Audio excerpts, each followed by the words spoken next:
In this video, we'll be giving a comprehensive and deep dive into one of the most recognizable landmarks in the world, the Great Wall of China.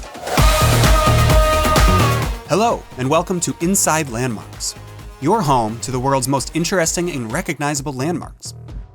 Throughout man's history, humanity has been blessed with several artifacts and structures that are proof of civilization's advances, even before technology came on board. And one of these great structures, and perhaps the most recognizable symbol of China, is the Great Wall of China. Like Rome, the Great Wall of China was not built in a day. Many historical records show that the wall first began construction during the years 770 and 476 BC. Several smaller walls were constructed within this time, later connected by China's first emperor, Qin Shi Huang, between the years 220 and 206 BC. He ordered that the earlier fortifications between the states be removed, and that the several existing walls along the northern border be joined into a single system that would extend for more than 3,100 miles to serve as protection for China against the attacks from the north. Between the years 200 BC until 1358 AD, the wall was attacked, defended, torn down, and rebuilt by over 9 dynasties. In this video, I'm going to be focusing more on the 1358 AD and beyond, when the wall that we know today was built, with a little bit of the previous history sprinkled in. Over the lifespan of the Great Wall of China, it became the largest defense project in human history. It was a large-scale military project originally built to provide protection from northern nomadic tribes, as well as to promote trade between the two sides. At first, since bricks and blocks were not available, tampered earth, uncut stones, and wood were used to build the walls. But later on, as civilization and building techniques advanced, the walls were built with bricks, cut stone blocks, quarried granite, and lime mortar, which was used to hold the bricks. Interestingly, the labor force that built the walls was made up of soldiers, peasants, and prisoners. It was said that the main labor force was soldiers led by generals, after the emperor ordered 300,000 soldiers to build the Great Wall. It is often said that over 1 million people died during the wall's construction. There's a well-known myth that says all of these workers were buried within the wall. However, this was proven to be not true. To date, no bone fragments have been discovered inside the wall. In reality, laborers who died were buried in mass graves beside the wall, earning the wall the nickname, the longest cemetery on Earth. Although the building of the Great Wall was noted to not have completely stopped the nomadic people from invading, it was effective enough in delaying the attacks. The wall also worked well to deliver messages, so that people in the Central Plains had sufficient time to send troops and transport supplies needed for war.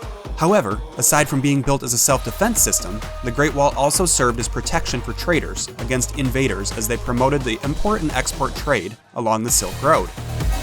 The Silk Road brought Chinese goods and civilization to Central Asia, West Asia, Central Europe, and Southern Europe.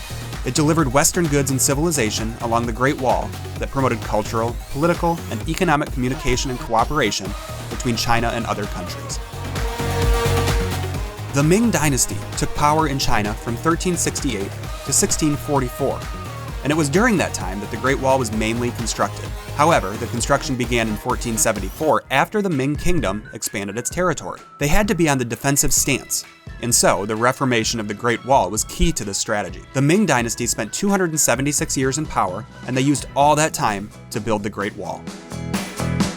By the mid-17th century, the Manchus from Manchuria broke through the Great Wall and advanced on Beijing. This caused the Ming Dynasty to fall and gave way to the Qing Dynasty. At first, the Qing Dynasty did not use the Great Wall as a defense against northern nomads because their territory stretched out to large areas inside and outside the wall. Since 1644, when the Ming Dynasty fell, no work has been done on the wall for military purposes. Instead, the Qings used the wall to limit Han Chinese movement into the steppes of Central Asia. The Qings suppressed the wall's symbolic role as a line between civilized society and barbarism. However, between the 18th and 20th centuries, the Great Wall became the most common figure of China to the Western world. The Great Wall became not just a physical symbol of China's strength, it also served as a psychological representation of the barrier maintained by the Chinese state to drive away foreign influences that wanted to exercise control over its citizens. Interestingly, the Great Wall is not single-structured. It contains barriers, beacon towers, barracks, garrison stations, and fortresses along the walls that make it an integrated defense system. The construction of the Great Wall took over 2,300 years and is now well over 2,600 years old. With an official length of 21,196.18 kilometers, or 13,170.7 miles, the Great Wall of China is the country's most recognizable symbol and is proof of Chinese civilization and enduring strength. There is a common myth that the Great Wall of China can be seen from the moon. This is in fact not true. According to historians, seeing the Great Wall from the moon would be the same as seeing a human hair from 2 miles away. However, according to China Daily, a newspaper in Taiwan, the Great Wall is viewable from low Earth orbit. Today, the most visited sections of the Great Wall are around Beijing. However, Inner Mongolia has the greatest amount of wall in terms of length and sites to visit. As of August 2022, there are currently 1,154 World Heritage Sites in the world, one of which being the Great Wall of China. The wall was placed on this list in December of 1987. The Great Wall of China has become a symbol of the unity of the Chinese nation, and it has become a top tourist attraction in China. And with that, we've come to the end of this video. Please be sure to hit the like button, subscribe to the channel if you haven't already, and turn on the bell notification so you never miss an upload. Thank you so much for watching, and we'll see you next time.